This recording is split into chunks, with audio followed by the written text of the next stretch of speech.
Despite the intense pressure mounting on the president, Tinubu is yet to release Nnamdi Kanu. Tinubu is yet to order for the unconditional release of Nnamdi Kanu, the IPOB leader. Kenneth Okonkwo, a prominent figure in the Labour Party, has accused the federal government of ethnic bias in the continued detention of Nnamdi Kanu, the leader of the indigenous people of Biafra, IPOB.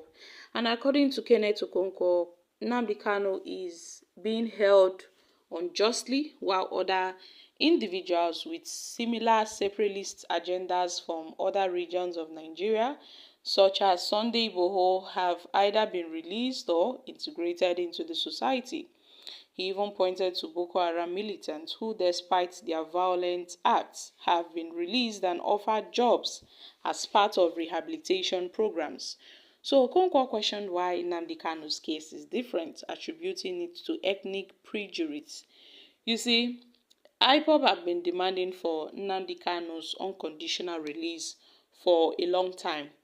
And we know that Nnamdi Kanu's release has been a topic, and has been a standing topic, because nobody has even bothered on, not even the president, on seeing to Nnamdi Kanu's case.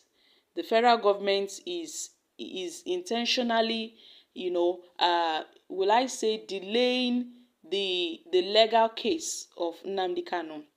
They are intentionally keeping him there, delaying the legal process that will see to his release.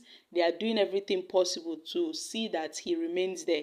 So in an interview, Kenneth Okonkwo emphasized the disparity in treatment, highlighting how courts have delivered mixed rulings on Kanu's case. Some courts have granted him bail and certain charges have been quashed, yet he remains in custody.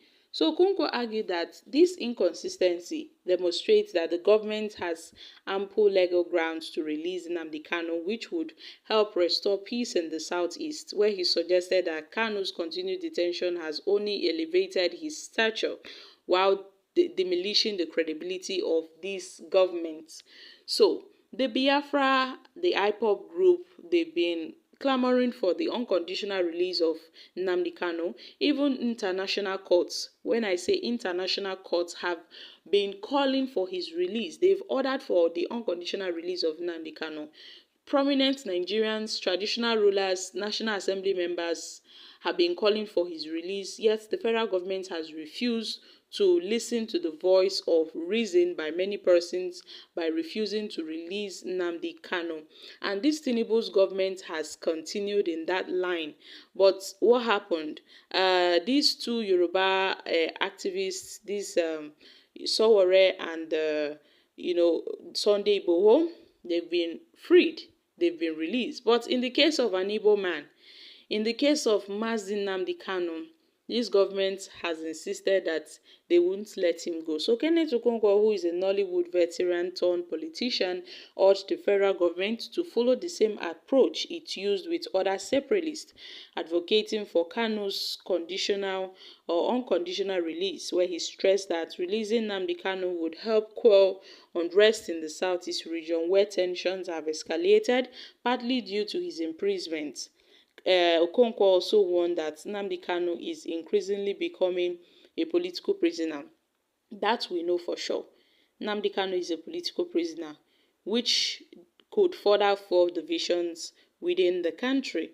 So Nnamdi Kanu, who has been in the custody of the DSS, the Department of State Service, since his extradition from Kenya in June 2021, has faced series of charges bordering on terrorism, and all these trumped-up charges was laid on him by the federal government.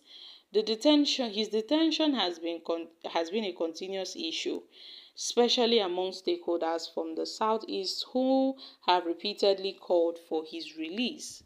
In June 2023, 50 members of the House of Representatives. In June 2024, 50 members of the House of Representatives petitioned President Bola Ahmed Tinubu to release Nnamdi Kanu. Similarly, governors from the Southeast under the Southeast Governors Forum have resolved to meet with the president to discuss the separatist leaders' fate, but we are yet to hear from them concerning their meeting with Mr. President on Kanu's release.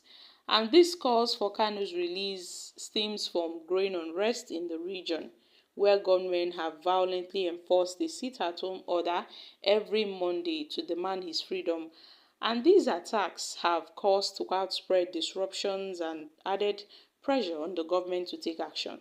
The IPOB leader's detention remains a decisive issue, with some seeing him as a political prisoner and others viewing him as a threat to national security.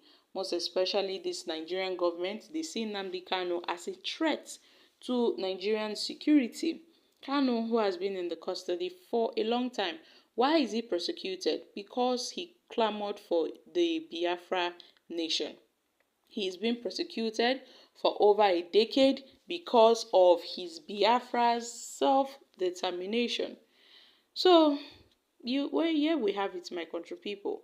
This Kenneth Okonkwo's, call also stems from the mounting pressure on the federal government to address this situation and to bring about a peaceful resolution. In the meantime, Nnamdi Kanu remains in the custody of the DSS, and the legal battle surrounding his case continues further, implicating the already tense political atmosphere in the country. And as his calls for his release intensify, the federal government faces a crucial decision, a critical decision, whether to maintain its hardline stand or to seek a peaceful resolution by granting his freedom. And the earlier Mr. President sees into this Nnamdi Kanu's issue, the better for everybody in this country. Because, why the delay? Why the delay? Tinubu is not even considering the release of Nnamdi Kanu. Tinubu is not even talking about that one self. He has not even mentioned Nnamdi Kanu's case for once. Those Southeast governors that said they want to go and see Mr. President, we've not heard from them. We've not heard anything from them. I know that each Southeast governor has, one or two things at hand. They have other challenges they are tackling, but I guess they should prioritize Nnamdi Kanu's unconditional release. It should be prioritized. Even the president should look into this. But Mr. President seems to be busy with other things, solving Nigeria's problem, and also trying to share rice to the masses on every given point in time.